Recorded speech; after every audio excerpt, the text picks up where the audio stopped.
Tonewood, a subject that no guitar player has any opinion on whatsoever.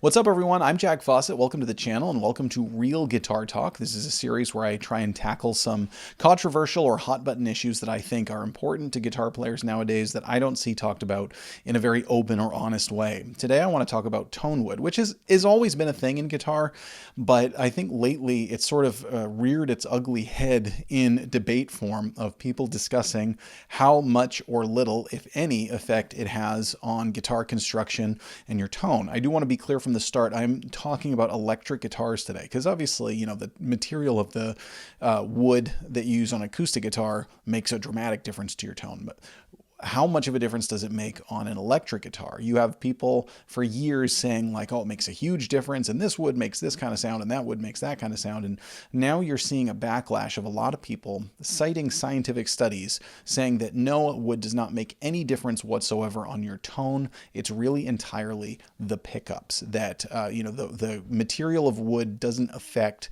the way that the string vibration affects the magnetic field, which is what creates your tone, essentially. What I have found, I'll be right up front and tell you what my experience has been and what I have found, and then kind of explain a little bit why I don't like the way that this debate has gone recently.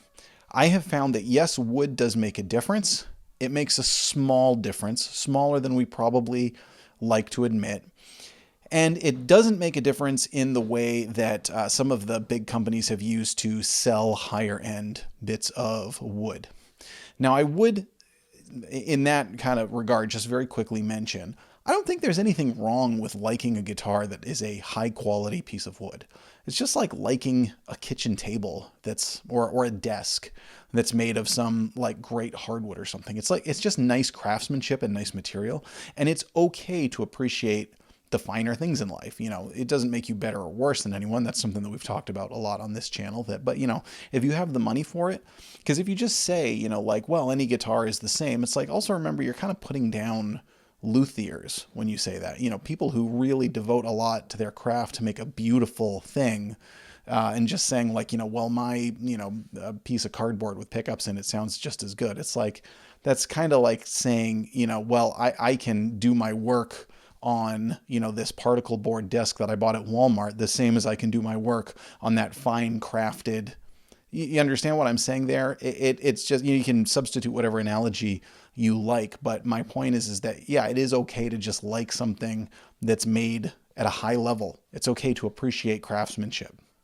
That out of the way, what I've found in general is that what makes the biggest difference, yeah, the wood material does make a little bit of difference. I think, you know, there are certainly some woods that are brighter than others. There are certainly some woods that are darker than others. But what makes the two biggest things that make a difference are the wood weight and density, and also the finish. I think the finish does make a difference in the sense of how thick it's sprayed. And part of that is because it affects the vibration of the wood. Now, yeah, the wood material may not necessarily, you say like, well, it doesn't affect the you know, the way that the pickup senses the vibration. Well, the thing is that there are a lot of things that are a part of that vibration. And, you know, we know very clearly that the bridge and nut material make a difference on your tone. So it stands to reason that the things that those are anchored in can change the way that the vibrations are absorbed, change the way that the vibrations, last, sustain, and everything. Now, I am not doing a scientific experiment to back this up in this video. If you want to say that that's a criticism of the video, that's a legitimate criticism, go ahead.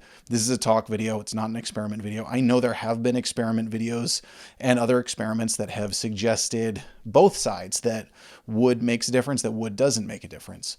The problem with those, and this is where we're going to get into the scientific side of it a little bit. There are so many things in your guitar that affect the tone, again, in a small way. Like, yeah, the pickups are probably the most significant side to your tone, which is why you can get a cheaper guitar, put a really nice set of pickups in it, and it'll sound great. I mean, that's, yeah, you can do that. People do that all the time. And it's a great thing, particularly if you have like a, more of a beginner or intermediate budget level guitar that you fall in love with and you want to grow with it, but like maybe it doesn't sound as good. Yeah, put in some new pickups. It's going to sound like $1,000,000. But one of the problems that I've seen in general with the scientific arguments that have been brought up in this is that they're always presented in this sort of infallible way, that like I found an experiment or a study that supported what I believe, and here it's science. It's literally science. So you can't argue with it or you're anti-science. I have been called anti-science before for saying that wood makes a difference in your tone on an electric guitar. The problem with that is that is inherently anti-science, because good science is based on skepticism, healthy skepticism. And I don't think we should just kind of like see a scientific experiment and go, wow, that's obviously garbage. See, science is not reality. Science is our human attempt to understand and explain reality and how reality works. The problem is that we are all limited beings. We're not perfect. Our perception is limited. We should have a healthy level of skepticism, particularly if our experience has suggested otherwise. My experience has been I've played a lot of the same model of guitar and found that they sounded different. And the only thing is the wood, particularly like, again, the wood density and weight. Generally speaking, the heavier a guitar is, the darker it sounds. The lighter a guitar is, the brighter it sounds. That's a pretty big generalization, but that's basically, the lighter the guitar, the more resonant it is, the tone tends to have a little bit more of a ping to it, a little bit more of a top-end bite. I've mostly found this difference in Gibson SGs, by the way, for anyone who's curious. That's the type of guitar. I've played a lot of Gibson SGs over the years, and many models that have the exact same type of pickup, and they sound different. And I think one of the things is that's the model of guitar that I've seen the biggest weight fluctuation in. I mean, I have SGs that are like super, super light, and I have some that are really heavy. And there's a noticeable difference in tone, even when you're talking about the same set of pickups. Also, if we want to get into science, metaphysically speaking, no two objects are exactly the same. Even if they're, you say like, okay, well, this set of 57 classics or whatever. Well, this, that guitar has 57 classics too. There are going to be tiny, tiny variations. There's no such thing as an actual carbon copy of something in that regard. But for all practical purposes, there is. Now, if you follow my channel, last week I did a video comparing 5 Gibson guitars to see whether or not they really did sound any different. And the dual humbucking Gibson guitars. And for all practical purposes, they pretty much sounded the same. Like, yeah, they had some different characteristics of tone for each one, but for, again, practical purposes of a guitar player, you could substitute any one of them and use them in any sort of setting and achieve basically the same results. But it also brings up another side to the problem, which is the receiving side. And what do I mean by that? I mean the ear of the beholder in this kind of sense. So the comment section in that video was really, really interesting. And the reason is because a lot of people said, well, I didn't really hear much of a difference in any of the guitars except this one. But all of them were saying something different. I mean, there were some, some people kind of said the same, but the guitars that I compared in that were a Les Paul, an SG, an Explorer, an ES335, and an ES137.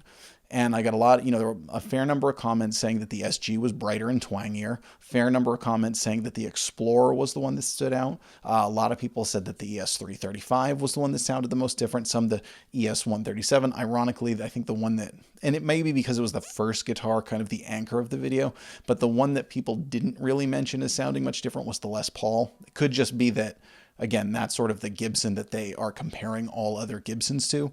But my point is that I don't think anyone was lying. I think everyone's ear is sensitive to different frequencies. I think everyone's ear and perception pick up on things a little differently. And let's be honest, it's hard to get past our own confirmation bias. It's hard to listen to something and not hear what we expect to hear in some ways, So my point there is that in order to really do a scientific study as to how much it affects, you'd have to have an incredibly meticulously maintained set of controls. And then you'd probably have to have some like super, super sensitive audio machine that can pick up frequencies. We can't use our own ears. But therein lies the problem also. Like, now we're already getting into territory where it's like, yeah, but for practical playing purposes, none of that really matters. So this is where I go back to the whole, like, yeah, it makes a difference, but honestly, not that much when it comes to tone. Little bit of difference. I think one of the reasons it might seem like a bigger difference to us is because certain guitars feel good to play. The resonance of them as we, hit a chord while we're holding it, we can feel the guitar vibrating. Ones that vibrate a little bit more and sort of feel a little lighter, yeah, they feel better. And that little bit of top end can actually make a big difference, psychologically speaking, to what we're hearing and then how that affects our playing, right? So two guitars might, one guitar might sound 100% the way you want it. Another guitar might sound 90% the way there. To a lot of ears, there may be like really no difference at all. But if you're the one playing the guitar and you have a perceivable difference, even if it's a small amount, that perceivable difference might actually make a difference to you in the sense that you're like, I know I sound better on this guitar. And then you sort of naturally play a little better because you're getting what you want tonally. It's responding to you in a way that you're like, this is going to sound great. This is a silly example, but kind of what I'm talking about. I set up a stereo rig at a gig once, and it wasn't mic'd in stereo. It was two small amps right next to each other. I was right there, and so I could hear the stereo, and I was using like a modulation effect, and I thought it sounded awesome. And so I was getting into it more and like really kind of, I was really vibing with it, right? But it didn't make a difference to the audience. None of them could tell it was stereo. It wasn't mic'd in stereo. Even somebody who was sitting like right up close might not have even really been able to discern it. But to me, it sounded awesome. And so I got into it more. Does that make sense? That's kind of the way that I view a big part of the tonewood debate. So I think some of the people who are very adamantly backlashing against the tonewood, I think some of the intention there might actually be from a good place, which is that I don't like when companies sort of suggest that, like, as a selling feature, like, oh, well, you need this wood if you want a brighter sound, or somehow it's always an upsell.